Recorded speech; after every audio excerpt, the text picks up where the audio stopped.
কবিতা কথার পরিধি। কথা যেন এক অদৃশ্য সুতো, যা হৃদয়ের গহীন কূপে ঢেউ তুলে।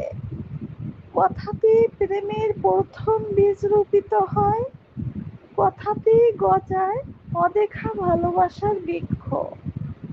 একটি শব্দেই শান্ত হয় জড় মন, আবার একই শব্দে জন্ম নেয় ক্ষত, যা সারা জীবন রক্তাক্ত রাখে। কথা পারে পাথরের মতো হৃদয়কে মোমে গলিয়ে দিতে, আবার সেই মোমকেই পাথরে পরিণত করতে।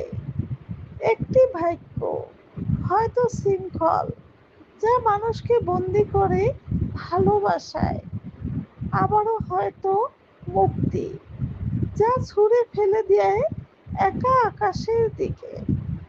কথাটাই সৃষ্টিও বটে, ধ্বংসও বটে।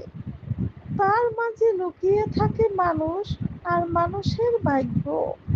মনির সিরিজ, মনির ছোঁয়া, সৈয়দা মনি।